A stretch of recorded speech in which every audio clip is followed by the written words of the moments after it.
Welcome to the Thyroid Fixer podcast. I'm your host, Dr. Amy, and we're diving deep into the world of hormones, especially for all you fierce women in perimenopause and menopause, and anyone dealing with hypothyroidism. If you're struggling with weight gain, you feel like shedding those pounds is an impossible feat. If you're dealing with plummeting energy levels, gut-wrenching fatigue, or a libido that seems to have left town, then you're in the right place. And don't even get me started on the hair loss. If these symptoms are sounding all too familiar, you found your tribe. Welcome, because my goal is to educate, empower, and shake up your world. I want you to embrace every inch of that badass woman that you truly are. So if you're ready to dive in and fix things, let's get started. When I first learned about all the benefits of sunlight and saunas, I was absolutely blown away. First of all, it's the best thing you can do for your body, for detox, for weight loss, for pain, and anti-aging. Anti-aging. That's all me. So to me, it's kind of a no-brainer biohacking tool that everyone should have in one form or another. Whether you get an individual portable sauna or a big Mac Daddy 5-person sauna, this is a staple for you to look, feel, and perform at your best. Now, I went with Sunlighten. They are the best company on the market. I have been researching saunas for years. You got to trust me on this one. Years. Sunlighten uses patented heating technology to deliver the highest quantity and quality of infrared on the market. You don't want to go with another company where you're going to get less or lesser quality. Go with Sunlighten. That is my company of choice, my sauna of choice. You will save up to $600 when you use my link and mention Dr. Amy. So you're going to go to get.sunlighten.com/Dr. Amy, and you're going to save up to $600, depending on what sauna that you get. So that's get.sunlighten.com/DRAMIE. If you call in, you can also mention my name as well. They got you covered with the discount code. So this is going to be a game changer for you, and you can probably hear the excitement in my voice. The latest introduction, the latest member of the family to the Fixer line is Metabolism Fixer. And this, oh my God, I formulated this just for all my people out there that need to lose weight, that need help in the weight loss department, that can't lose weight no matter what they do, that feel like they have a slow metabolism, and that might be thinking of trying all those peptides out there, you know, the Beverly Hills soccer mom drug of choice for weight loss peptides. Or even if you're on them already and you're like, man, these are really expensive and I'm still not losing weight, add in Metabolism Fixer. Here's what I did. I took the power of T2, which increases your basal metabolic rate while you are sitting there watching Netflix. You're burning fat while you're watching Netflix. I combined it with a very unique patented ingredient called Suppressa. Suppressa has multiple clinical trials backing its efficacy in reducing your appetite, decreasing snacking, and providing way more control over your food intake. It is amazing.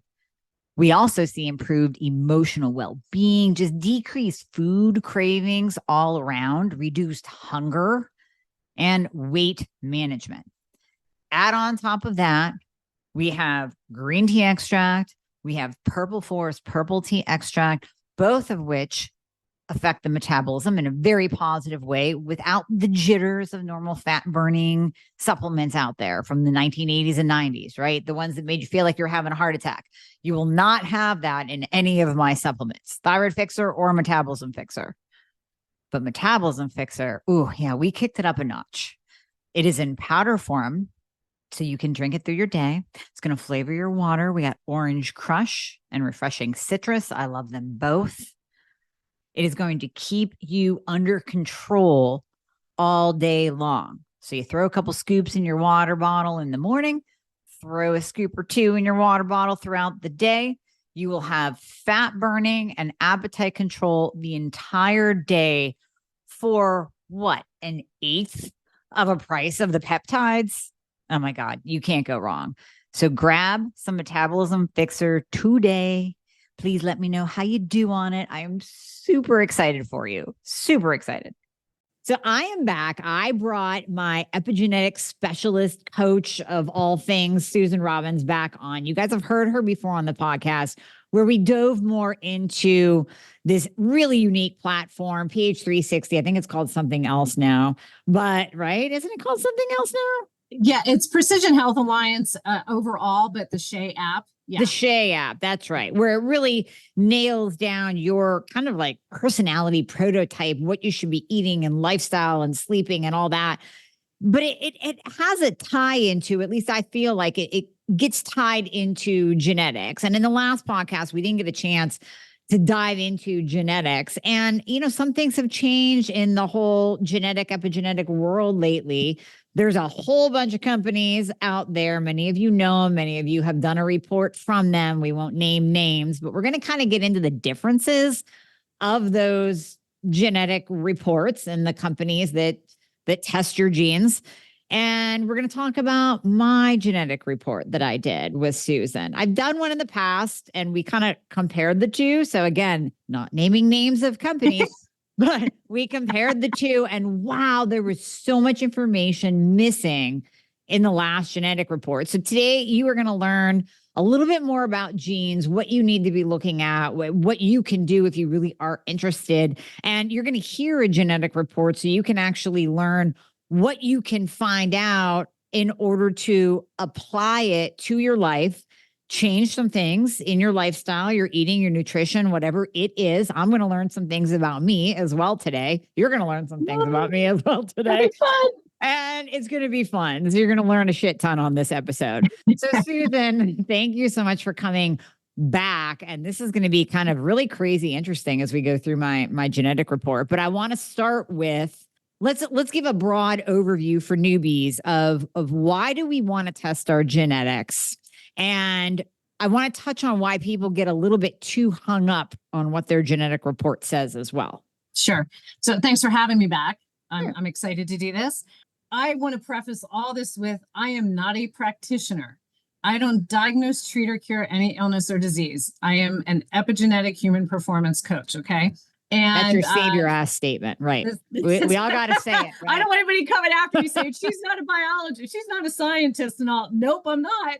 But I am a certified epigenetic human performance coach. I was a level 2 certification under Apeiron, and I'll talk about some things that have changed there. But the other thing is genetics are pure probabilities and propensities. Neither one of us, I don't diagnose, treat, or cure. Genetics are not meant to diagnose, treat, or cure what I do, any illness or disease. It's to help you, like I am, help you make the best choices moving forward as far as lifestyle goes.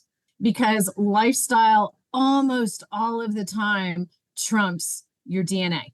We have control over about 95% of how our DNA expresses. So when we looked at Amy's from almost 2 years ago, a year and a half ago, from the one company, it shouldn't change, right? Right. And because your DNA is your DNA, but the expression is always changing. And that's every decision we make, the environment with which you surround yourself. And that is epigenetics, is how your lifestyle and environment affect how your genes express. So I say your genes are your blueprint, and then you're inputting, you're building everything with your lifestyle choices and your environment. And that creates your outcome with the expression. That's what's called your phenotype. And when you brought up the PH260, that's actually your phenotype. It's how everything's expressing is what it goes off of. So that's where it's an epigenetic platform, and the two can play really, I usually only coach with the two together because they play so well. Mm-hmm. One affects the other. That being said, most of the kits you're going to get out there are direct to consumer. And this is where people fall into this trap of, they look at the DNA, they don't have a trained coach or trained professional that really gets it and how to implement it, to go over it. They just think, oh, I'm going to get Alzheimer's. Oh my God. So Chris Hemsworth, great example, right? I hear he's got a movie out there or something about his journey, but he's Thor, very hot. Thor. What's wrong with him? What's wrong with my boyfriend? Hey, I want it. I'm the single Fight one here. Oprah, but let's make sure he doesn't have Alzheimer's. What's going on with Chris? So, he came out that he was an ApoE44. ApoE is the big high impact gene for Alzheimer's risk. And he came out as a 4-4, which is the highest risk. And he's like, I'm stepping away from acting. I'm going to spend all my time with my family now because I'm going to get Alzheimer's. And I'm thinking, dude, come and talk to me.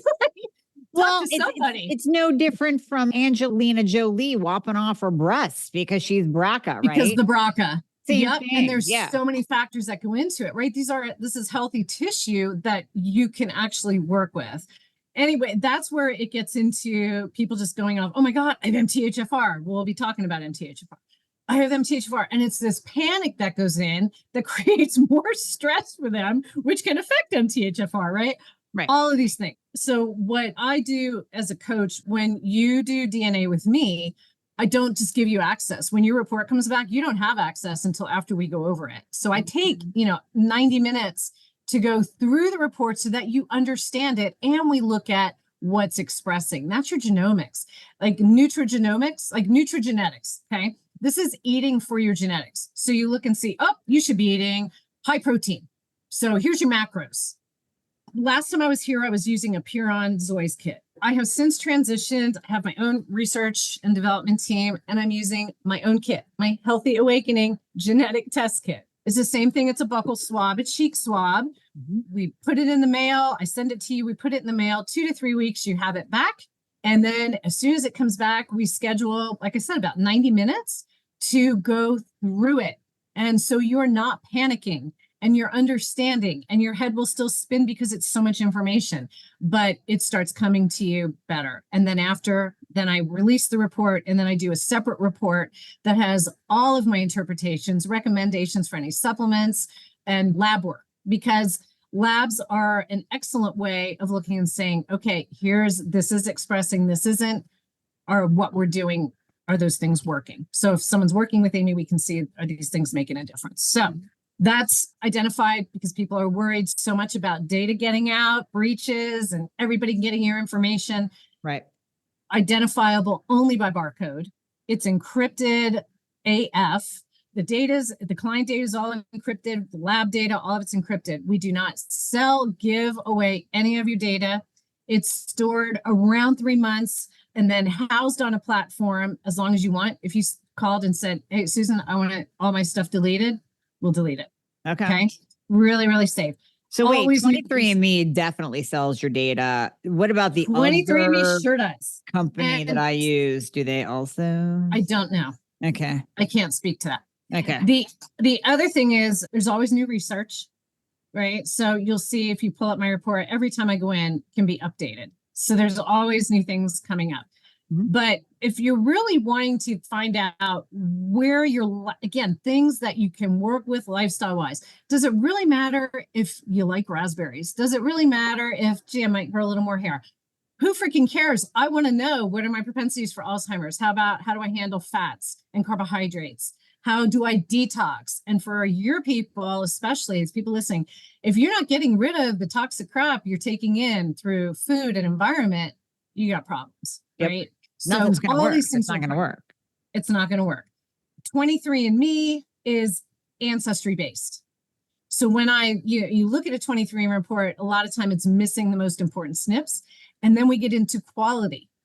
And so I'm going to tell you, like, when I looked at Amy's a couple years ago, she was very concerned because of familial things of what her Alzheimer's risk was, right? Any cognitive stuff.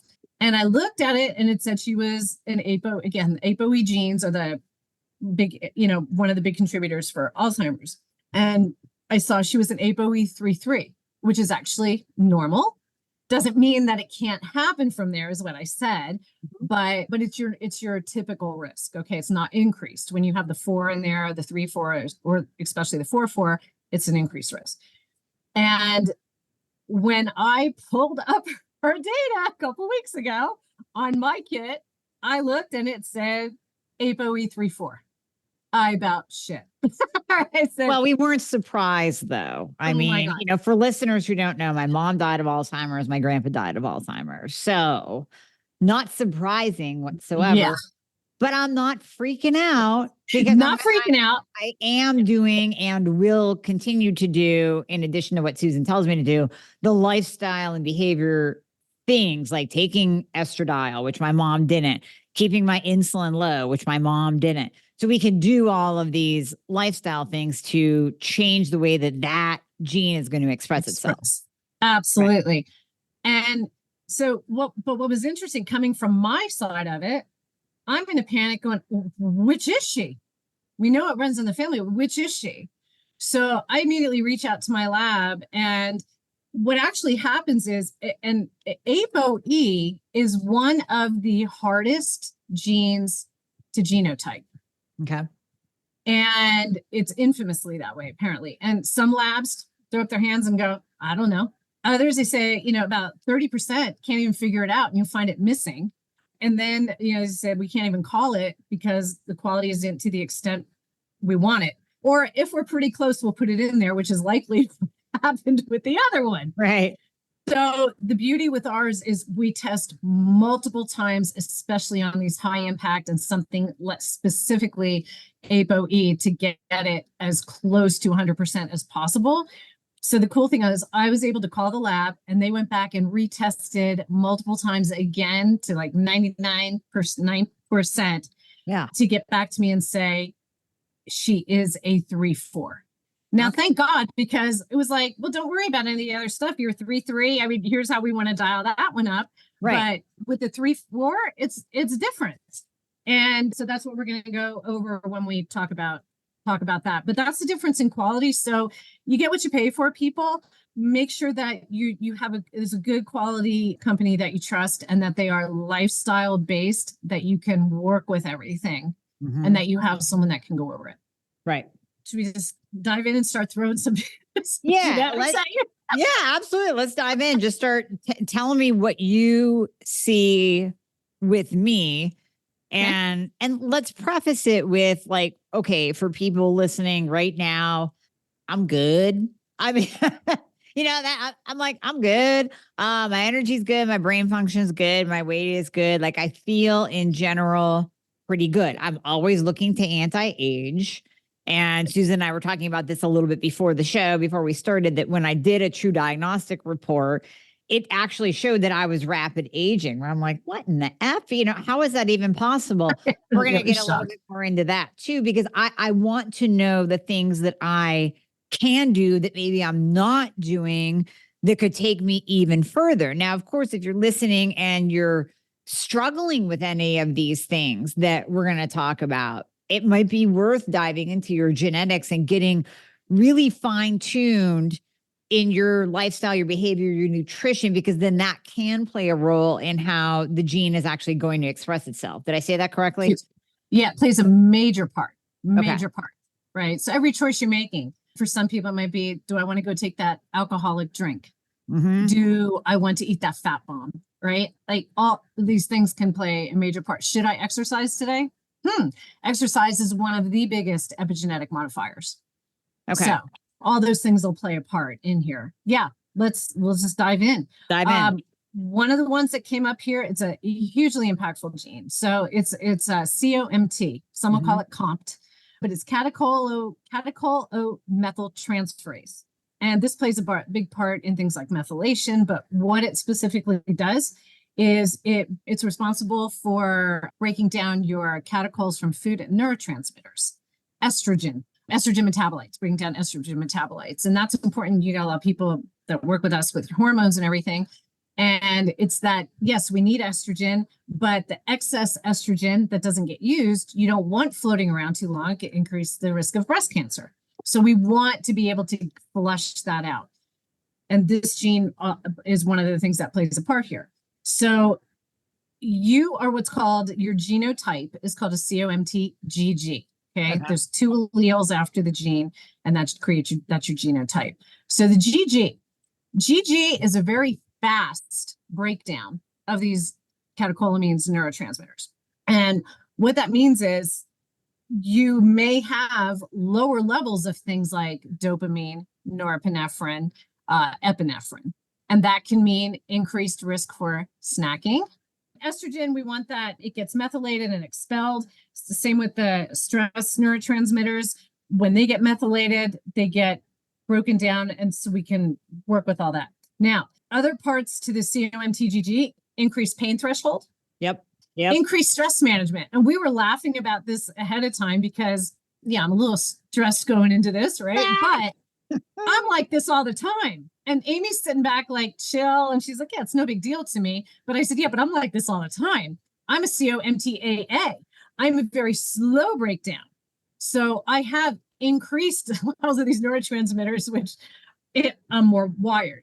The interesting thing, we are both activators under the PH360 health type, Right. and we both run on adrenaline and testosterone, which can amp us up and make us more reactive. So this is how you tie it all together.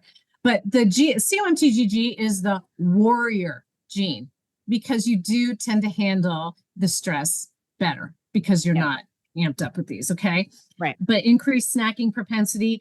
And what's interesting also, we were talking about a bit about the brain, because you may tend to have the lower levels of these neurotransmitters, you really want, you need a little more stress. So you actually have reduced cognitive performance in a non-stressful environment. So we don't want you stressed out, because as an activator, you're going to be more prone to burnout. And I know, like, Amy, lay down, lay flat, get your you lay flat when you're stressed. Right? Dial it back. The other thing is increased, like I said, increased estrogen metabolite protection. So there's some really good things from here, but you want to make sure that you keep that brain active. I didn't see on your labs, do you ever test homocysteine? I do sometimes, but not often. I'll mark that down as another test I need to grab for you. Yeah, I would definitely be testing that. Increased homocysteine can make this worse. Okay. And it can, that can play a part. COMT, also a big part of methylation. We'll talk about methylation. It uses a methyl group to deactivate the dopamine, norepinephrine, and epinephrine, just for you science people out there. I'm not the science person, people. So I just know how to optimize the hell out of you. So that's COMTGG. Okay. And again, that'll come up down the road again. So I think from here, we'll move into, do you feel like you have a tendency to like snacking? Yeah, I guess I do, but I control it. You know what I mean? So I'm not into the eat 6 times a day, that whole deal from the 90s. But I would say definitely at night. Like, please don't tell me to stop eating 3 hours before bed, because it ain't gonna happen. I need my Netflix snack. Don't you tell me I need to. Oh, I'm gonna tell you. I'm not gonna listen to you. But that's also, that comes up under pH. Right? After dinner, cut it off. Activator, like, have your bigger dinner. I'm flipping you off right now for those who are listening and not watching. But she's flipping me off with love, right? It's all good. Always with love. Genetically, you are more prone to snacking and emotional eating. So again, one of the things I love about DNA, it's showing your propensities, but it's creating awareness, right? So again, it's like, do I want to snack? Do I need to snack? Because some of the health types need to have a little bit more snack because of different things that are happening there. Let's move to, you're a big talker about protein. So let's bring up protein. You have a typical benefit of protein. So, the amount of protein you're eating, you're dialed in there, you're good. Increased benefit of protein for weight maintenance. Okay. So keep doing what you're doing there. That's why I say you're pretty dialed in there. So I don't need to keep going on. Now, where I am going to start dialing in, and you might flip me off more, but here we go, people. So we're going to get into fats. Okay. So I know you do keto and modified, right? I don't go heavy in fat though, but go ahead. Yeah. Okay, good. Because people hear keto and they think, oh, I'm going to cut the carbs. And like a really strong traditional keto is very, very high fat and very high saturated fats. And so people think, oh, I'm going to hit every fat bomb now. I went on a date years ago with a guy, and he brought a chunk of cheese that was like the size of my hand to snack on this. And he's like, well, I'm keto. I can eat all this. And I'm going, oh, I think my heart just stopped. So they take, before we hit the hiking trail. So they take this like carte blanche to run with it and just start pounding all these fats. And so this is where I want to caution, because I've come across several. I've done several of your clients. A lot of them have done DNA with me. And then I also will accept others. I'll look through their DNA of your patients. And I found a lot of people that have a profile similar to yours. And I'm like, back off the saturated fats. Right. And they feel better. And so where do we find saturated fats? Can you give people that list? sure. Your biggest saturated fats are going to be your full fat dairy, coconut oil. And I will tell you that pretty strict paleo for like 12, 13 years. I was doing spoonfuls of coconut oil till I found out I should not be.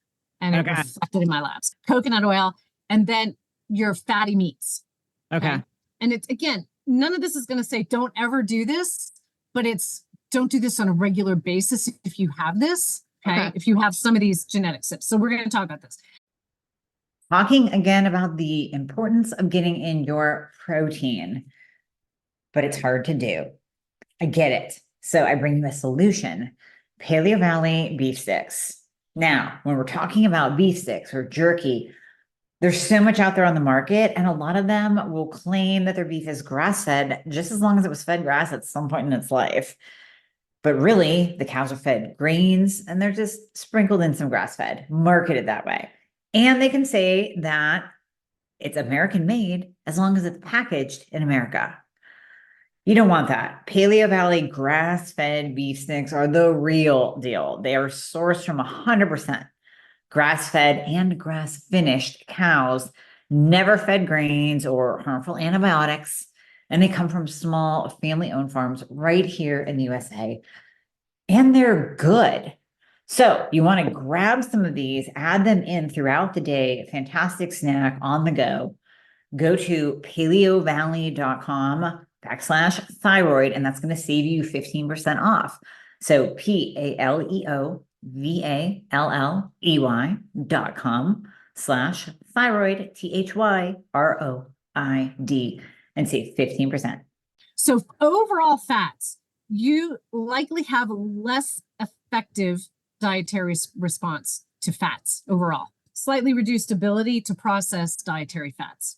Are you taking a good quality fish oil supplement with DHA? No. Well, you are now. I can. Okay, I'll add that to my list of things to do. You are now. And then I'm going to break down a couple different areas of fats. This one is a big one for you. Saturated fats, which we were just talking about. Yeah. This is where the ApoE comes up. Okay. So this is, again, your risk for like we talked about, Alzheimer's, cardiovascular. We know that you are definitively an ApoE 3-4. Okay. So that having that 3 in there is good. It's not the highest risk, but it's still an increased risk that you want to pay attention to. And especially since you know it runs in your family. And we know that saturated fats can be a big one here. Okay. So we typically recommend about 5%, no more than 5% of your daily caloric intake, saturated fats. Okay. I try to stay around 10 grams or less, except when I want to have that damn ribeye with the fat on it. And I do it. I still do it. Yep. I just don't eat it to the degree that I was. I quit the bacon and I was the bacon lady, right? Right. I have modified because this means more to me than a stinking food every day. True. Okay. So it's how do you want to feel? Yeah. Another high impact here. Oh, wait. So let me go back to ApoE4. Low glycemic. So you're already doing that, being more of a keto there. So, people can go keto, not keto. And again, I really caution with the keto because of the things they'll just run to with it. So I say low glycemic. Look at your glycemic foods. Try to stay around 55 on the glycemic index or lower. But if you're going to have one here or there, you can look at it, get a glucose monitor, a continuous glucose monitor, a CGM, and see the things that spike you. But the blood sugar part plays a huge part here too. Fatty fish, eat the salmon, right? Eat the salmon, take the fish oil, DHA. Yeah. Another thing here, limit alcohol. Okay. That's and ApoE3 doesn't seem to be a big deal. When I found this in 2019, I stopped drinking altogether. Which also, with your methylation, which we're going to get to, is probably a better idea for you. But I don't want you flipping me off again, so we'll keep going. Okay. D3K2, make sure your D levels are optimal there. Yep. I think if there's anything else I'm missing here, B vitamins are going to be important as well, which we're going to get to that too. Okay. So that's the ApoE 3-4. Now, and then there's other things that go into the Alzheimer's. We'll talk a little bit about some of that too, but we're just dealing with this gene right here. Then we move on to the PPAR gamma gene, having a CG genotype there. That is a very negative response to saturated fats again, as far as weight gain potential, but more health potential, especially cardiovascular. Okay, so wait, pause on that. So obviously it's not me. I'm not like having weight gain issues or anything like that. But going back to your point about keto or even carnivore people doing that to lose weight and then they're not. You know, you hear people say like, I did keto and I gained weight. And you think immediately like, how the hell did you do that if you're keeping your insulin low? But it could be from the saturated fat. From the if they have saturated this fats. gene, they're going to gain weight from even eating low carb, high fat. And so that could be several different factors. It can be these, and like I said, I've come across it in working with you. I've come across it in my own clients where that tends to be the case. And it's also when you look again at the pH, health types. Some are more prone when they eat, especially more saturated fats or go keto, a higher protein. It really affects their liver and pancreas, which where we see them start going up in insulin resistance and all those things according to the diet. So the main thing, like it's really hard to just pull one gene out. I know there's someone out there talking about testing 5 genes and they'll tell you everything.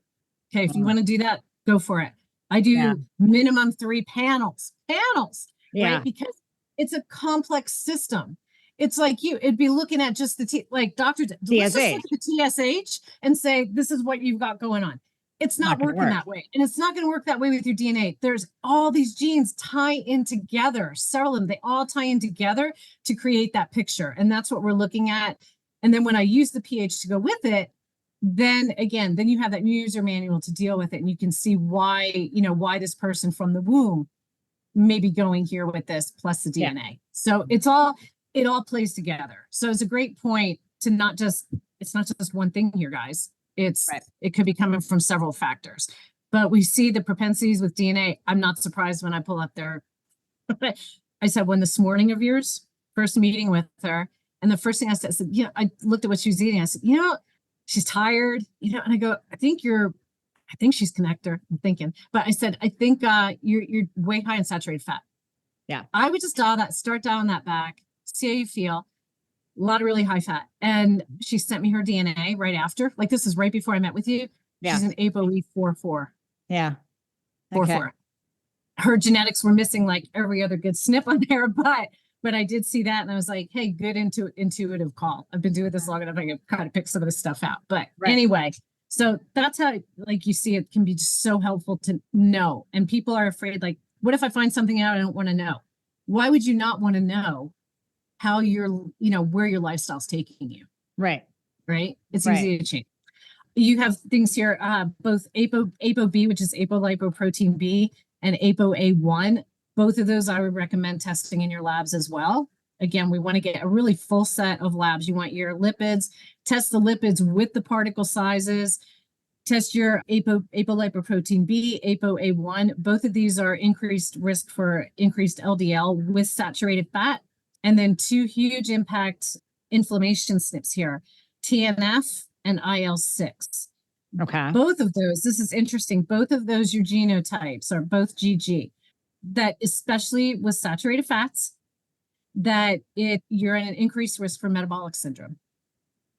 Okay. Interesting. Okay. Mm-hmm. And some of it can be an obesity in combination with other factors. So again, you've got that under control through awareness, which is great. But all these things are all playing a part here because we know that IL-6 also really impactful Alzheimer's wise. So we want to keep inflammation down. So that comes down, exercise, stress recovery, stress management, and your diet. So, and then the supplements. All right. So that's just saturated fat. Then we get into the omegas, and this is your omega-6s and your omega-3s.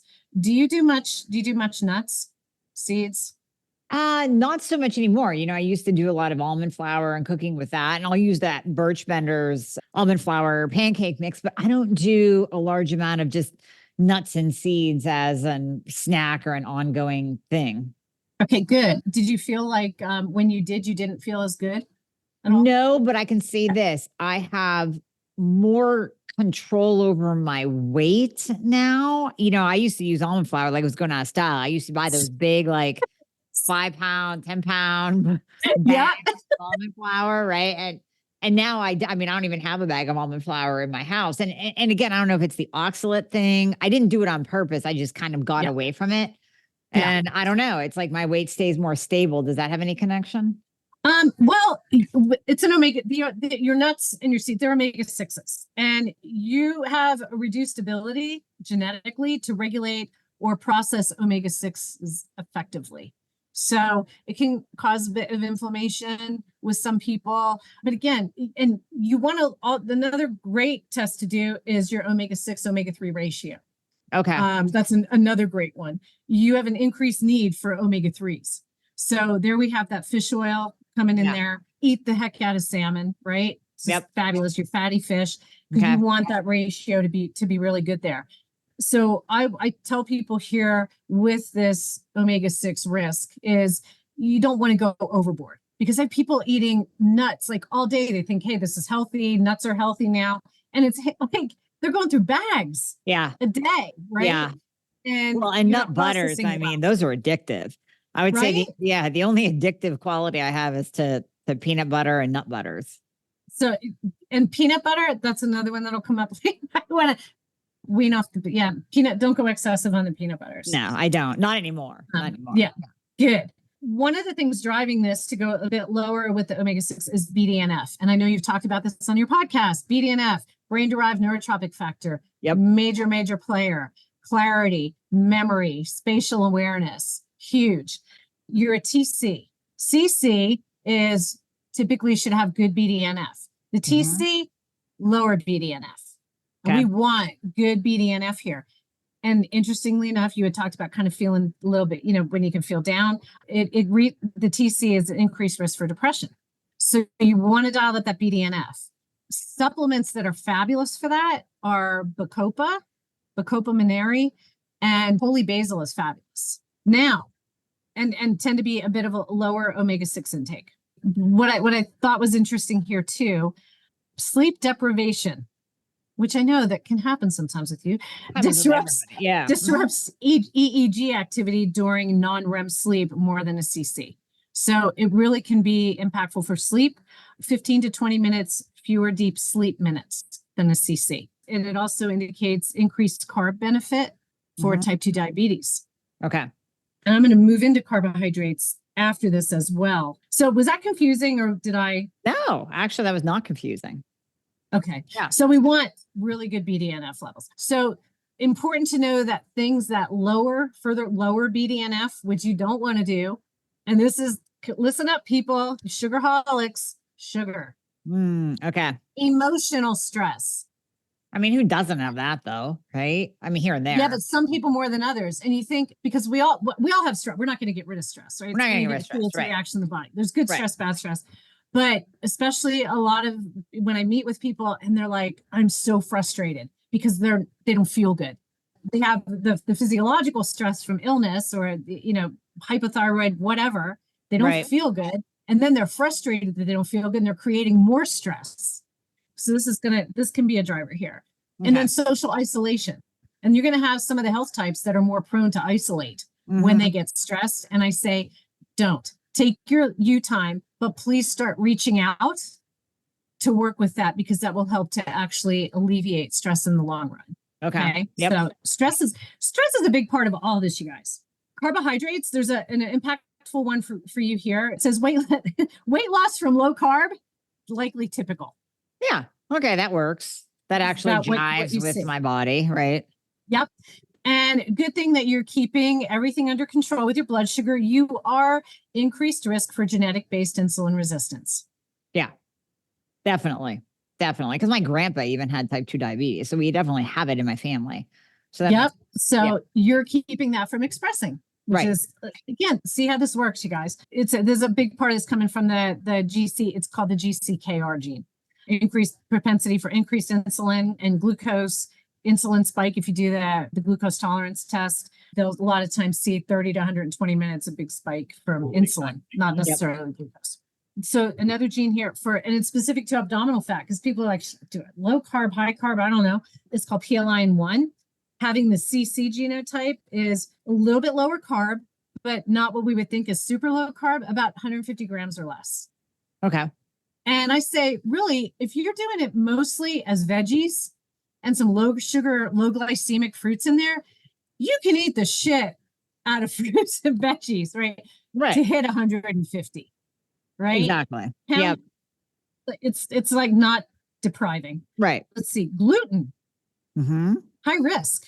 Yeah, that makes sense. Right. Yeah. Yeah. Have you ever been tested for celiac? No, I have not. Okay. But I know you avoid it like the plague, gluten.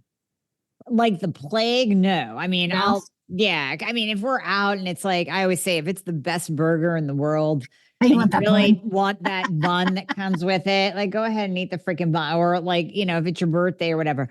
But I don't regularly consume this. No. Good. Don't regularly consume it. I mean, there's several genes here specific to celiac that are increased risk for you, putting you at high risk. Interesting. So that, you know what? I'll throw in a TTG just for shits and giggles. I doubt it'll come back with anything because I don't eat gluten, but I can throw it in. Yeah. Yeah, just to check. And one interesting here, ATXN2, the TC, increased risk for celiac and autoimmune thyroid. Ah, yes. Okay. And we know how it's all, again, that gut, right? Autoimmune. So again, just really great information to understand here when you're trying to work with all of this, because lifestyle, if you don't dial in your lifestyle, Dr. Amy can prescribe every freaking medication for you and you're still going to be like, what the hell? Something's still off. Right. Dial in the lifestyle and the meds. Well, I mean, it's worth saying, if patients are listening to this and you're one of those that are like, it's not happening fast enough, and we're looking at your labs going, these look pretty damn good. It might be your lifestyle, or you might have to dig deeper into your genetics to find out, because here's the thing, in general, right? Like, just like me, in general, I can be eating what I would deem a healthy diet. Just like you said, Susan, with paleo, you're eating the ribeyes and you're eating the coconut oil and you're cooking with coconut flour and you're cooking with almond flour. And so in general, like, okay, that's a healthy, real food, whole food diet. But then it gets really minute. It gets personalized with your genetics to say, okay, Susie can eat that, but you probably shouldn't. Yep. That's exactly right. That's exactly right. I mean, I've turned so many people onto olive oil now. Yeah. I cut the coconut oil. Now I go through the big Costco jug myself every 3 weeks. Yeah. And my lab's like totally turned around. It's knowing what's right for you. That's why I say it's genetics, not generics. Right. There is no one size fits all that works for everybody. It can make things worse. And the timing of everything too, like we've talked about. You doing dairy? I do dairy. Yes, I do high quality dairy, like organic dairy, hard cheeses, and Greek yogurt. Any issues? No, never. So this is interesting. So this is not expressing, but this is super interesting. Okay. Increased risk for lactose intolerance. And this specific gene, MCM6, the GG, no lactase production as an adult. Okay. So maybe take a digestive enzyme. That's the lactase in there. What? Yeah. If you really think. But the other thing I thought was interesting, and a higher risk for dairy fat-induced weight gain. Oh, yeah. I mean, but again, I don't overdo it. I probably do have one Greek yogurt a day just because I love it and it gives me the protein, but yeah, I really don't overdo it. Yeah. So maybe that's and it. Watch the and I think most of the smaller cups of the Greek yogurt aren't going to be high saturated fat. So they're your big takeaways in that's just the nutrition panel. The 4 that I do for your people, the 3 main I do are nutrition, micronutrients, and toxicants and inflammation. For your patients, we add on the hormone panel because we kind of need that in there to help work with them. Micronutrients, I'm just going to go into the most important things here. And this is like the M word, people, methylation. And this is what people panic. Oh my God, I've got the MTHFR gene. Yeah, we all have the genes, but like it just depends on what yours is coded for. Yeah. So methylation, all it is moving a methyl group from one substance to another. And methylation is responsible for turning genes on and off. Okay. So like when we did your true diagnostics, that is run by looking at methylation of DNA. And again, Okay. methylation, stress response, inflammation, brain chemistry, energy production, detoxification, genetic expression, all these things. MTHFR initiates the methylation cycle, and it provides methyl to at least 200 different functions. And it processes the folic acid, which is synthetic B9, to folate, which is what we need to activate in our, have it activated in our bodies. Okay. And when you have variants here, you're not going to be able to process that folic acid. So we have two that we're looking at, the two main. There's the MTHFR, there's the 1298C, and you're normal there. And Okay. then there's the 677T. This one's a little more impactful. And the 677T, you have both variants. So you're an AA. Okay. And even having that normal with the other, we look at that AATT, and it's 25% enzymatic activity of the MTHFR enzymes. So that can be highly impactful there. Even talking about your true diagnostics, that alone can be partial of that increased aging that we looked at. So this is going to come up under the B vitamins. So B12, you're what's called a secretor. Secretors tend to have better gut microbiome, but they don't tend to absorb B12 as well. Okay. And to upregulate MTHFR genes, we want to look at things like B12, B6, folate. They're the big ones everybody talks about, but few talk about riboflavin. That's a big one. Yeah. Thiamine can come into play, and then choline. And we'll do your choline before we end here. I see a lot of methylation support supplements, which we talked and you're not taking anything. At least get on a good B complex, because a lot of the methylation supplements, they're missing the riboflavin. They're missing a lot of these things, or they're hugely high amounts that are like, why? So I say, like, get a really good quality B complex that encapsulates everything here. You can always look and see if you need more. Mhm. Definitely test the homocysteine. That can be a great indicator. The levels, just like vitamin D, are shit. We want like under 8 or Mhm. less for homocysteine to be ideal. Elevated, there's typically going to be some kind of deficiency here. So B12, and you're showing that you have an increased need for the folate.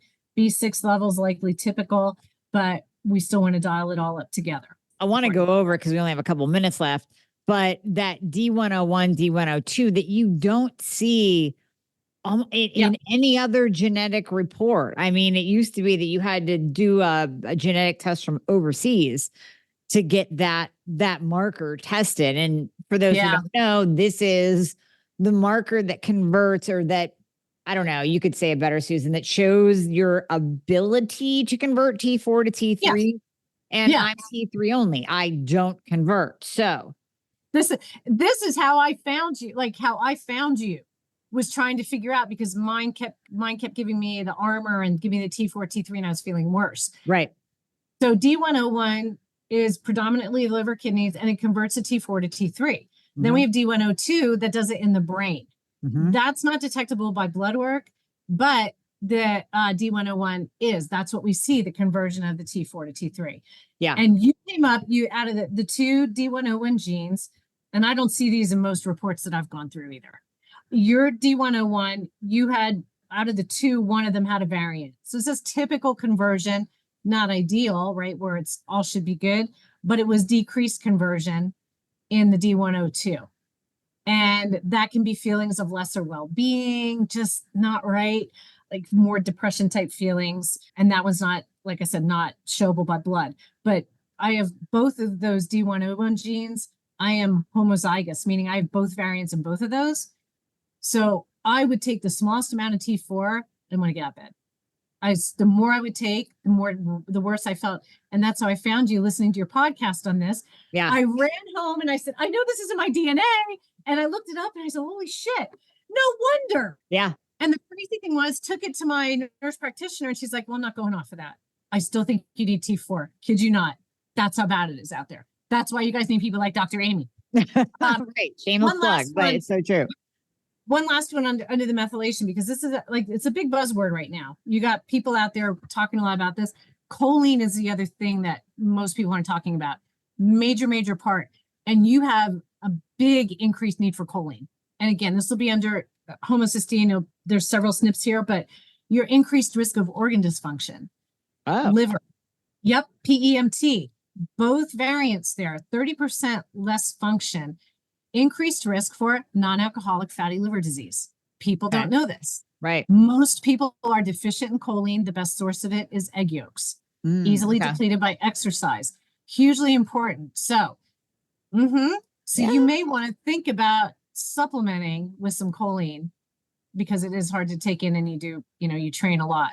But that PEMT supports cell membrane and liver production of phosphatidylcholine, bile flow, muscle health, brain development. Hugely important for women that are breastfeeding. Choline, majorly important. If you have any of these genetics where you're likely running low, most places you're not testing it, you don't know, majorly important. And it's a big part of the methylation cycle. So that's just that. We didn't even get to the toxic, like the detox panel. We can do that again, or I can just tell you like antioxidants. And this again ties in really well epigenetically with the pH360. As an activator, the activator oxidizes more than any of the 6 health types. Okay. So antioxidants meaning bad. Like you're turning things into the bad stuff. There you go. Right. So you really want to make sure that your detox systems are flowing really well, working really well. Antioxidants, diet high in antioxidants. Your pH360 profile was like spot on with this. You're going to see those are going to be way up the top of the list for this type of a health type. And then when you look here, you have reduced function in a couple of these where you want to make sure selenium. I know you tout selenium, NAC, N-acetylcysteine, precursor to glutathione, which is our master antioxidant. Yep. Hugely important. And that's a cheap supplement. Cheap. Yeah. Like my dispensary has it for like $14. It's cheap, but it is a powerhouse. Dandelion greens, throw them into skillets, calcium deglucarate, like just some really important things. Turmeric is another little antioxidant powerhouse. Yep. Because you're 2 levels. Phase 1 is where our toxins start to get converted for elimination. Phase 2 is removing them. And so phase 2 is where you're needing some help with those antioxidants. Phase 1, one thing I will tell you, if you're a caffeine drinker, you're a slow metabolizer. Up to 12 that's hours. why I don't drink that much. Yeah, exactly. I really don't need it. Like I could go without it. But if I have a cup of like 4-sigmatic, I'm good. Yeah. Do you do any NSAIDs? No, not unless I have a headache. Okay, because intermediate that can build up in the kidneys if you were to take that. It's just, and then below average metabolization of general medications. Oh, interesting. So so you're just, and with glucuronidation, that metabolizes drugs, pollutants, androgens, and estrogens. You likely have reduced function there. So when you tie that in, you're more prone to having responses that you don't want, adverse reactions to some drugs here and there. Oh, okay. Also, and I know listeners will jive with that because some of them are out there going, yeah, I get wired on Benadryl. Like, okay. Yeah. So that detox system is hugely important. Like I said, in my reports, we look at specifically glutathione. How are you doing there? The COMT comes into play here. Luckily for you, that's very protective. For the AA, like I have, it's not protective at all. And that's one of the things why you came up as likely not, potentially not being an overmethylator. Your BHMT, MTHFD, like those things were more normal. So are super helpful for you as far as methylation goes. So crazy interesting. Yeah. So you can't just look at what's wrong, because if you look and say, holy shit, you're 25% MTHFR, BHMT is good, and you've got COMTGG, like, again, you look at everything all together and then you're getting a full picture instead of just 1 or 2 SNPs here and we're going to call it. Yeah. So we just kind of blew through, but that's the basics of how I go through. I'm very thorough going through a report so that you do understand. Oh, yeah. I don't want to, and just work with lifestyle. Exercise, huge epigenetic modifier, people. I don't care if you're tired, move. Get moving. You will feel that it will start turning some good things on, turning some crappy things down. Diet, dial it in. All that play major parts here. And, if you're a patient already and you want to have your genetics done and you want to report like this, just reach out to us. But if you're not a patient and you're just out there listening, Susan, how can they find you directly and get a genetic test done? Sure. So, of course, they have to all be ordered through me because I don't do any direct to consumer. You can go to my website, which is healthyawakening.co. I always say get one awakening, so don't put the S on. And Right. it's .co, not .com, or it will get kicked back. You can find me on Instagram. It's getting changed over because I'm going to start my own podcast. So I'm going to change the name to my name with my podcast. But you can find me as Susan Robbins, and it'll either say Everyday Epigenetics or Susan Robbins _ epigenetic coach. So it'll say one of those. You can reach me on any of those. I'm on Facebook. Feel free to reach out if you want to consult. They're always free. See if we're fit to work together. My coaching, I do it all with the PH360. Yeah, it's just let's be optimal. Why screw around? Let's quit with the guesswork, quit with the generics. Let's take off our mask, live authentically, live your best life. I love it.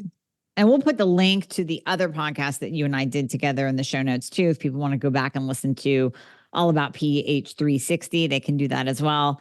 Susan, thank you so much for your time today and for going through my genetics. And there's some changes I need to make, so I will do that. And I'm a good student. For you who's like so dialed in to say, you know what, there's some changes I'm going to make. Like, this is why I do what I do, because even I thought I was totally dialed in. Well, hell, I wasn't. Yeah. I had no idea. Right. We don't know what we don't know until we know it. And that's the beauty of doing this. We have the technology.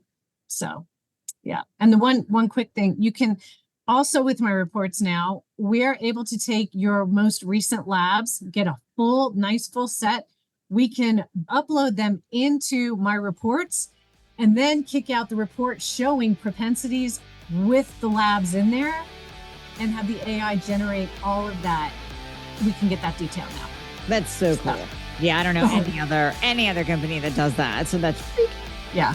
So thank you so much for having me on again. I love working with you. You're fabulous. Thanks, Susan. Love you back.